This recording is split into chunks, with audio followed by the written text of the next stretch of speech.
जहां उज्जैन के हजारों युवाओं की नसों में नशा खून के साथ दौड़ रहा है। तंबाकू, शराब, भांग के अलावा युवा इंजेक्शन से लेने वाले जिस नशे के आदी हो रहे हैं उसका अंत काफी दर्दनाक व दुखद है, जो कि मौत है। सरकार सारे प्रयास कर चुकी है कि नशे की गिरफ्त में युवाओं को बाहर निकाला जाए, लेकिन नशे के अवैध कारोबार व नशेड़ियों को नशा करने से रोक पाना मुश्किल हो चुका है। इंजेक्शन से किए जाने वाले नशे का सबसे बड़ा दुष्परिणाम यह है कि बहुत ही कम समय में यह नशेड़ी को HIV पॉजिटिव बना देता है, मौत के मुहाने पर लाकर खड़ा कर देता है, क्योंकि एक साथ बैठकर एक ही इंजेक्शन का उपयोग कर नशा करने वाले युवाओं को शायद नहीं पता होता कि यह नशे का इंजेक्शन नशे के साथ ही एक दूसरे को एड्स की बीमारी भी बांटता है।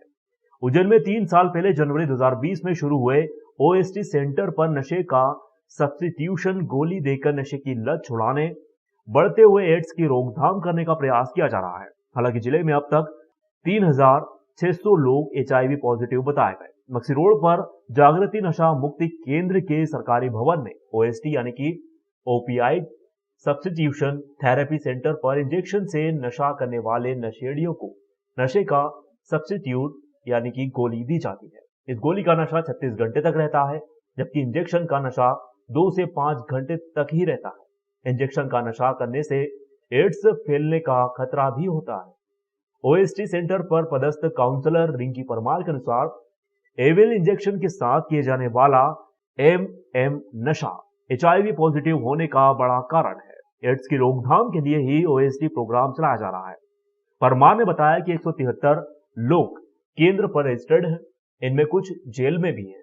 कोरोना काल के पहले OST सेंटर जिला अस्पताल आगर रोड पर ही संचालित किया जाता था।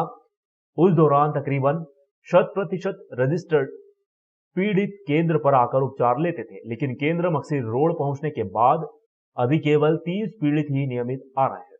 सेंटर पर रजिस्टर्ड पीड़ितों में से 13 लोग HIV पॉजिटिव भी बताया जा रहा है। सर, हमारे यहाँ पे एविल से इंजेक्टिंग जो नशा किया जाता है उन लोगों को ये ट्रीटमेंट दिया जाता है, और इस नशे या इस दवाई से जो भी लिया जाता है, जिन्हें दवाई दी जाती है, उन लोगों को बहुत लोगों को फ़ायदा है। HIV को रोकने के लिए ये प्रोग्राम चलाया गया है। कब से चल रहा है प्रोग्राम? ये 2020 से, जनवरी 2020 से। शासन केंद्र सरकार? जी, ये केंद्र शासन। अभी यहाँ पे कितने लोग सब्सिट्यूट लेते हैं और उज्जैन में लगभग कितने ऐसे ब्राउन शुगर लेने वाले लोग होंगे? सर, हमारे सेंटर पे रजिस्टर्ड हैं 173 पेशेंट रजिस्टर्ड हैं, उनमें से कुछ लोग जेल में हैं, बाकी अभी सेंटर शिफ्ट होने की वजह से थोड़ी सी हमारे यहाँ पे संख्या में कमी आ गई है, तो अराउंड 30-40 पेशेंट ले रहे हैं। जो पेशेंट लेते हैं उनका कुछ जांच वगैरह भी करनी पड़ती है? जी, हमें हेपेटाइटिस और HIV हर 6 महीने में टेस्ट करवाना पड़ता है। वो होती है यहाँ पे? सर, हमारे यहाँ नहीं, हमें सिविल में पहुँचाना पड़ता है, चरक में या अभी जांच के लिए। यहाँ पे आने के बाद में कुछ समस्याएं आ रही है आपको? हाँ, जांच में ही है, बाकी चलने में तो कोई दिक्कत नहीं, सेंटर चल रहा है। आप छोड़ सकते हैं नशा, इन्होंने छोड़ा और अब सुखी है। सुनिए नशे का सब्स्टिट्यूट नियमित गोली ले रहे एक व्यक्ति की बात। बोले, हम सुधरेंगे, युग सुधरेगा। मैं कंटिन्यू सर कम से कम 20 साल मैंने एक नागानी करी, एक बार भोजन नहीं करा हुआ, लेकिन स्मैक लेता रहा, पन्नी के ऑफर लेता था मैं। फिर एक बाबूजी के थ्रू मुझे पता पड़ा कि भैया ये NGO खुला हुआ है, यहाँ पर से आप ट्रीटमेंट करें, तो मैं मिला रिंकी परमार मैडम जो है दिमाग का इलाज करती है हमारी, उनसे उनके ज़रिए मेरी गोली चालू हुई। मैंने ईमानदारी से उस गोली को सेवन करा है सर, 3-4 महीने निरंतर ही खाई, तो मुझे किसी चीज़ की तलब नहीं लगी, ना कि नशे की याद आती है। इससे मेरे घर में भी सुधार आया। 2 गुड़िया है मेरी, उनकी पढ़ाई लिखाई का ध्यान दे रहा हूँ। अब मुझे कुछ दिख रहा है कि हाँ घर परिवार है। ये नशा तो ऐसा है कि कुछ दिखता ही नहीं आदमी को, सिवाय उसके कि अपना शौक पूरा हो जाए, बाकी कोई भूखे ही मर रहा है तो अपने कोई लेना देना। आपके नशे की वजह से किस तरीके से परिवार परेशान होता था?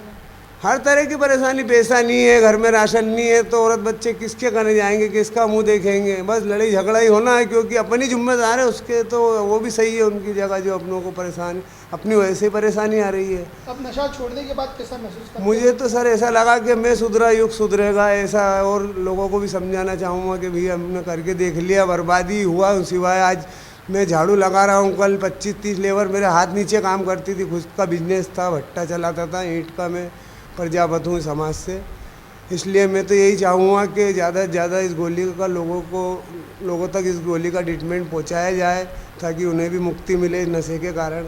नशा यही नहीं, किसी भी प्रकार के नशे का सल्यूशन बनाया है डॉक्टर लोगों ने,